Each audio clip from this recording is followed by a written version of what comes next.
ఒకటే చెప్తా ఉన్నాను అందరికీ కూడా, వేదిక మీద ఉన్న పెద్దలకి కూడా, నాయకులందరికీ కూడా, పదవులు వేసేటప్పుడు దయచేసి అన్న జిల్లా పదవులు వేసేటప్పుడు ధైర్యంగా వచ్చి ప్రెస్లో మాట్లాడే వాళ్ళకి, లేదు అవసరమైతే పోరాటం చేసే వాళ్ళకి మాత్రమే పదవులు వేయండి.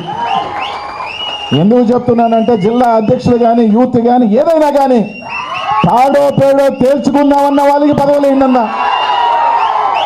పదవి తీసుకొని ఇంట్లో దాంకునే వాడికి మాత్రం పదవి వేయొద్దు. పదవి తీసుకున్నాడు అంటే మాత్రం ఖచ్చితంగా వాడు 100 మందితో రాగలగాలి, అవసరమైతే దేనికైనా సిద్ధపడగాలి. మహా అంటే ఏం పెడతారు, జైల్లో పెడతారు, కేసులు పెడతారు. అందరికీ ఒకటే చెప్తా ఉన్నాను, కొత్త ఫ్యాషన్ వచ్చేసింది రాజకీయాలలో. రాగానే కేసులు పెట్టడం, జైలుకి పంపించి ఆనందం పొందటం. కానీ మీ అందరికీ కూడా చెప్తున్నాను, ఏం పర్వాలేదు. భారతదేశంలో ముఖ్యమంత్రులు చాలా మందే పోయినారు, మనమేం కాదు. 10 రోజులు అలా పోయి ప్రశాంతంగా అలా వద్దాం అంతే. ఏం దానికోసం మన ఆత్మాభిమానాన్ని చంపుకోవాల్సిన అవసరం లే, దేన్ని చంపుకోవాల్సిన అవసరం లే.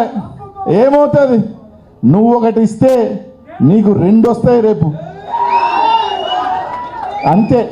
కానీ ఎవరైనా కూడా అందరం కూడా కలిసికట్టుగా ఒక యూనిట్గా పనిచేద్దాం. జిల్లాలో ఎవరికి సమస్య వచ్చినా అందరూ ఒకటిగా నిలబడదాం.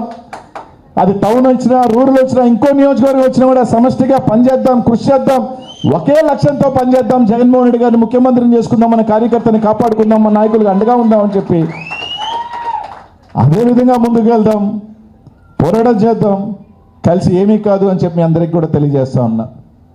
కాబట్టి అందరం కూడా ఏం పర్వాలేదు.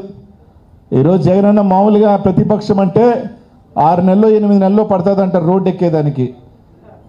2 నెలలోనే, దాదాపు మొదటి నెలలోనే జగన్మోహన్ రెడ్డి గారిని బయటకు తీసుకొచ్చేసినారు. ఎక్కువ టైం కూడా ఇలా ఒక నెల రోజుల్లోనే ఆయనకి రోడ్డుకి తీసుకురావటం జరిగింది. ఎక్కడికి పోయినా కూడా ఈరోజు ప్రజలు కానీ అందరిగా చేసిన పొరపాటు తెలుస్తూ ఉంది.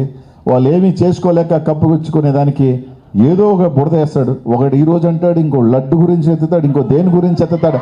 అన్నీ లాస్ట్ కూడా ప్రజలు గమనిస్తూ ఉన్నారన్న.